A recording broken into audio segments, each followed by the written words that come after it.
Hi friends, welcome to my channel science club. हम लोग इस सेशन में जो पढ़ने वाले हैं वो मेनली हमारा फोकस होगा प्लांट बायोटेक्नोलॉजी पे। ये जो हमारा सेशन है वो मेनली रिलेटेड किससे, प्लांट बायोटेक्नोलॉजी से। और प्लांट बायोटेक में हमारा जो सबसे पहला टेक्निक आता है जिस पे पूरा प्लांट बायोटेक जो है हमारा बेस्ड है, वो है हमारा प्लांट टिश्यू कल्चर। सो आज सबसे पहला जो हमारा फर्स्ट लेक्चर होगा उसमें हम लोग क्या डिस्कस करेंगे, प्लांट टिश्यू कल्चर टेक्निक को डिस्कस करेंगे। तो इसमें हम लोग सबसे पहले डेफिनेशन देखेंगे, डेफिनेशन, उसके बाद फिर जो हमारा जो भी इंग्रेडिएंट्स यूज़ हुआ है हमारा इसमें, न्यूट्रिएंट मीडियम जो भी यूज़ हुआ है उसका एडवांटेजेस डिसएडवांटेजेस। बट उससे पहले हम लोग क्या देखेंगे, सबसे पहले टेक्निक को समझेंगे। इस टेक्निक को समझने के लिए हमें डायग्राम्स की ज़रूरत पड़ेगी। अगर ये टेक्निक हमें समझ में आ गई तो फिर हमें डेफिनेशन समझने में बहुत ही इजीली हम समझ सकते हैं। तो स्टार्ट करते हैं अपना प्लांट टिश्यू कल्चर टेक्निक। तो सबसे पहले इसमें हमारा जो फर्स्ट स्टेप इन्वॉल्व होगा वो क्या होगा, सिलेक्शन ऑफ मदर प्लांट। सबसे पहले हम क्या करेंगे, किसी भी मदर प्लांट को सेलेक्ट करेंगे। जो हमारा प्लांट टिश्यू कल्चर का टेक्निक है उसमें सबसे फर्स्ट स्टेप जो हमारा आता है वो है सिलेक्शन ऑफ मदर प्लांट। इस स्टेप में हम लोग क्या करते हैं, एक वेल डेवलप्ड मदर प्लांट को सेलेक्ट करते हैं। Well developed mother plant means जिसका root system as well as उसका रूट सिस्टम दोनों वेल डेवलप्ड होना चाहिए। अब वेल डेवलप्ड क्यों होना चाहिए, क्योंकि अगर जो भी हम इसका पार्ट लेंगे, जो प्लांट टिश्यू कल्चर होता है उसमें हम लोग कोई सा भी पार्ट इसका ले सकते हैं प्लांट का। तो अगर वो वेल डेवलप्ड होगा तो वो इजिली डेवलप, मतलब न्यूट्रिएंट मीडियम में वो इजिली ग्रो हो सकता है। तो फर्स्ट स्टेप हमारा कंप्लीट हुआ, जो यहाँ पे हमने क्या किया, selection of mother plant. Now next step हमारा क्या होगा, एक्सप्लांट को आइसोलेट करेंगे। मीन्स मदर प्लांट से हम लोग एक्सप्लांट लेंगे। अगर मान लो हमें लीफ कल्चर करना है तो हम क्या लेंगे, एक्सप्लांट में लीफ को लेंगे। अगर मान लो हमें स्टेम कल्चर करना है तो हमारा एक्सप्लांट क्या होना चाहिए, स्टेम होना चाहिए। अब सेकेंड स्टेप में हमने एक्सप्लांट को सेलेक्ट किया तो लीफ एज ए एक्सप्लांट हमने यहाँ पे लिया है ना, तो लीफ को ही हम लोग डायरेक्टली एक्सप्लांट नहीं बोल सकते, उसका कोई भी एक सेल आइसोलेट करेंगे उस लीफ से, देन उसको एज ए एक्सप्लांट हम लोग यूज़ करते हैं। नाउ हमारा थर्ड स्टेप क्या होना चाहिए, अब जो ये एक्सप्लांट है उसको हम लोग क्या करते हैं, स्टेरिलाइजेशन करवाते हैं, उसका सरफेस स्टेरिलाइजेशन करवाते हैं। जिसके लिए हमें क्या रिक्वायरमेंट होता है, सबसे पहले एक बीकर लेंगे, उसमें सोडियम हाइपोक्लोराइड सॉल्यूशन लेते हैं। ये जो सोडियम हाइपोक्लोराइड सॉल्यूशन होता है वो एज अ स्टेरिलाइजेशन एजेंट की तरह हम लोग उसको यूज़ करते हैं। नाउ अब इस सोडियम हाइपोक्लोराइड सॉल्यूशन में हम लोग अपना एक्सप्लांट जो है वो डिप करेंगे। 10 मिनट्स के लिए उसको यहाँ पे छोड़ेंगे ताकि वो सरफेस उसका स्टेरिलाइज हो जाए, कोई भी बैक्टीरिया माइक्रो ऑर्गेनिज्म जो भी प्रेजेंट हो हमारे एक्सप्लांट पे वो सारे वहाँ से स्टेरिलाइज्ड हो जाए। नाउ अब नेक्स्ट स्टेप हमारा क्या होगा, फोर्थ स्टेप में हम लोग क्या करेंगे, वॉशिंग करेंगे। अब यहाँ पे क्योंकि एक्सप्लांट पे क्या लग गया, हमारा सोडियम हाइपोक्लोराइड आ चुका है, तो उसको भी हमें हटाना है सोडियम हाइपोक्लोराइड को, क्योंकि वैसे हम लोग उसको न्यूट्रिएंट मीडियम में ग्रो नहीं कर सकते हैं, इसलिए हम लोग उसको क्या करेंगे, डिस्टिल वाटर से वॉशिंग करेंगे। 3 to 4 मिनट्स के लिए 3 से 4 बार करते हैं। अब हमारा ये क्या हो गया है, ये वॉश्ड हो चुका है एक्सप्लांट। अब इसको हम लोग क्या करते हैं, नेक्स्ट स्टेप में ट्रांसफ़र कर लेंगे न्यूट्रिएंट मीडियम में। न्यूट्रिएंट मीडियम में हमारा जो भी ग्रोथ हार्मोन्स वगैरह जो भी होगा, जिसमें भी हमारा एक्सप्लांट ग्रो कर सके वैसा मीडियम यहाँ पे प्रिपेयर करेंगे और उसमें हम अपना एक्सप्लांट ट्रांसफ़र करेंगे। अब यहाँ पे सबसे इम्पॉर्टेंट क्या है इस स्टेप में, कि हमें यहाँ पे कॉटन प्लग से इसको कवर करना है ताकि कोई भी बाहर से माइक्रो ऑर्गेनिज्म इसमें इंटर ना हो सके हमारे कल्चर मीडियम में। अब हम इसे क्या करेंगे, इसको इंक्यूबेट करेंगे, इंक्यूबेशन करेंगे नेक्स्ट स्टेप में। इंक्यूबेट करने के लिए उसके बाद इसको 3 से 6 वीक्स तक इंक्यूबेट करेंगे और उसका टेम्परेचर कितना होना चाहिए इंक्यूबेशन का, 15 to 25 डिग्री सेल्सियस। और अब क्या होगा, हमारा इंक्यूबेशन के बाद यहाँ पे कैलस का डेवलपमेंट हो जाएगा। यहाँ पे हमें सबसे ज़्यादा इम्पॉर्टेंट क्या होगा, ध्यान रखना कि कॉटन प्लग हमें रिमूव नहीं करना है। क्यों, क्योंकि अगर हम कॉटन प्लग को रिमूव करेंगे तो क्या होगा, माइक्रो ऑर्गेनिज्म एंटर हो जाएंगे और जो हमारा कल्चर है वो इन्फेक्टेड हो जाएगा। दैट्स वाई हमें कॉटन प्लग को रिमूव नहीं करना है। नेक्स्ट स्टेप क्या है, अब जब हमारा कैलस ग्रो हो चुका है, यहाँ पे कैलस हमारा डेवलप हो चुका है, तो अब इसमें क्या होगा, सबसे पहले शूट का फॉर्मेशन होगा। यहाँ पे कैलस से ही हमारा क्या होगा, न्यूट्रिएंट मीडियम के प्रेजेंस में कैलस का सूट का फॉर्मेशन होगा, सूट डेवलपमेंट होता है। और ये किस मीडियम ग्रोथ हार्मोन के प्रेजेंस में होगा, तो ये होता है हमारा साइटोकाइनिन ग्रोथ हार्मोन के प्रेजेंस में। और इस स्टेप में भी हमें क्या इंपॉर्टेंटली ध्यान रखना है कि कॉटन प्लग हमारा रिमूव नहीं होना चाहिए। और ऐसा क्यों करते हैं हम लोग, ताकि जो माइक्रो ऑर्गेनिज्म वगैरह हैं वो इन्फेक्ट ना कर सके हमारे प्लांट, जो भी हमारा शूट वगैरह ग्रो हुआ है उसको। नाउ अब नेक्स्ट स्टेप हमारा क्या होना चाहिए, अब फिर से हम इसको दूसरे टेस्ट ट्यूब में ट्रांसफ़र करेंगे।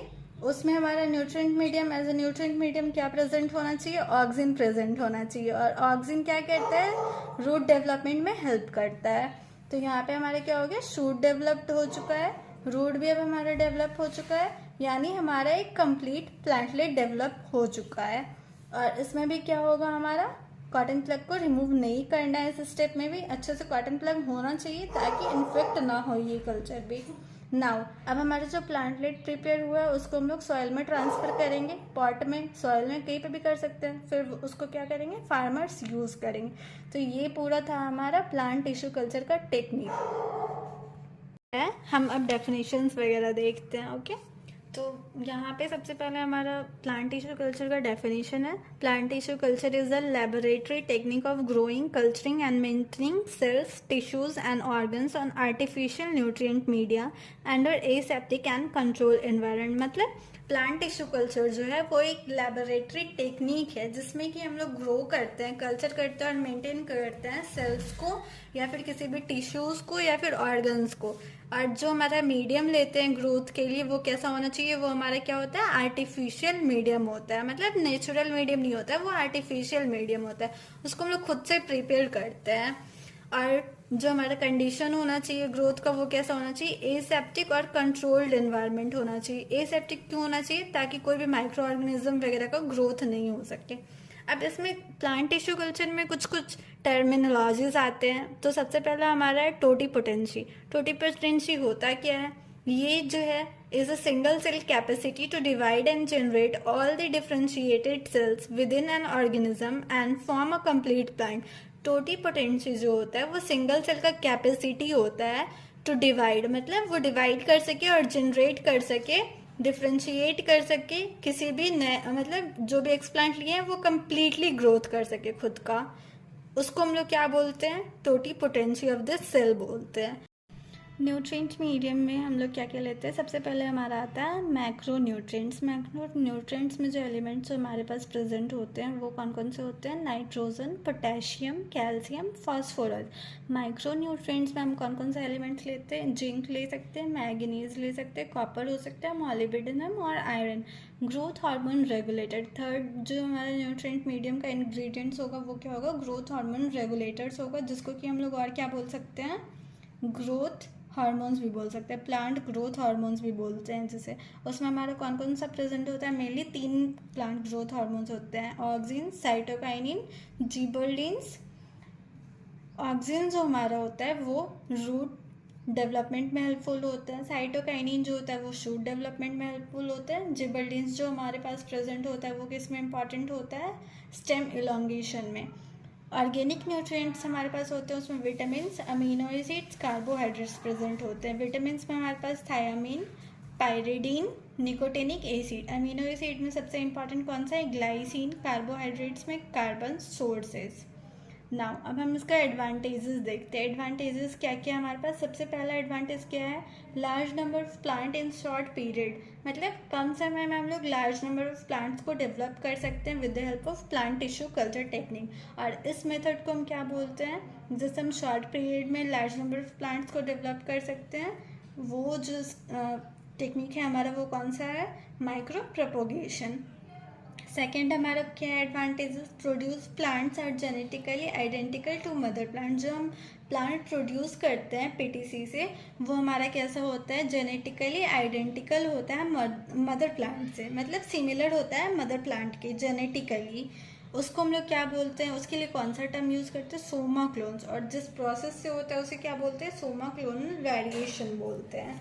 Commercially, many important plants like tomato, banana, apple, tea, bamboo, etc. are produced by this method. Recovery of healthy plant from diseased plant. Fourth हमारे क्या एडवांटेजेस, जो हमारे पास डिजीज़ प्लांट होते हैं तो उसका हम लोग पीटीसी करके हेल्दी प्लांट्स ग्रो कर सकते हैं, मतलब डिजीज प्लांट से हेल्दी प्लांट को रिकवर कर सकते हैं। और इस टेक्निक को क्या बोलते हैं? मेरिस्टेम कल्चर बोलते हैं। सबसे पहले जो है हमारे प्लांट टिश्यू कल्चर का डिस्कवरी किसने किया था? तो German botanist Gottlieb Haberlandt in 1902 is regarded as the father of plant tissue culture.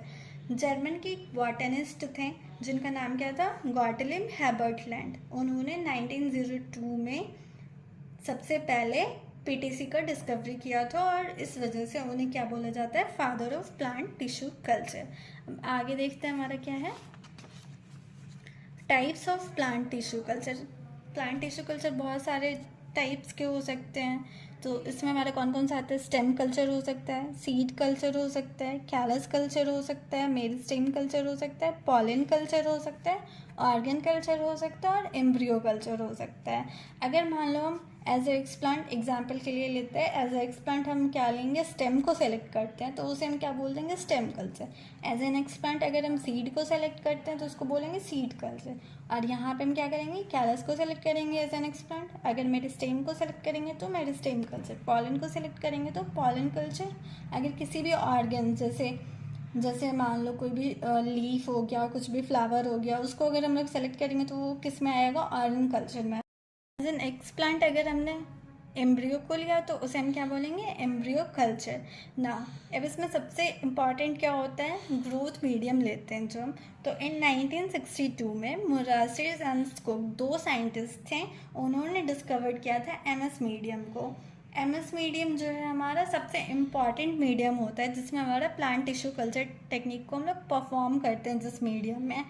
तो इसको हम लोग एमएस मीडियम क्यों बोलते हैं? क्योंकि जो साइंटिस्ट थे हमारे दोनों, उनके नाम पे ये रखा गया एमएस मीडियम। मोरासेस एंड स्कोक, मोरासेस का एम हमने लिया और स्कोक का एस लिया है। तो ये था हमारा पूरा जो भी टॉपिक था प्लांट टिश्यू कल्चर, उसका जो हमने डिस्क्रिप्शन दिया, जो भी हमने डिस्कस किया, ये सारा हमारा क्या था? Plant tissue culture. अब नेक्स्ट वीडियो में हम देखेंगे नेक्स्ट स्टेप, जो भी हमारे प्लांट टिश्यू कल्चर में मीडियम, जो भी ग्रोथ मीडियम वगैरह यूज़ हुए हैं, वो सारे डिस्कशन हम करेंगे नेक्स्ट टॉपिक में। So thank you so much for watching my video.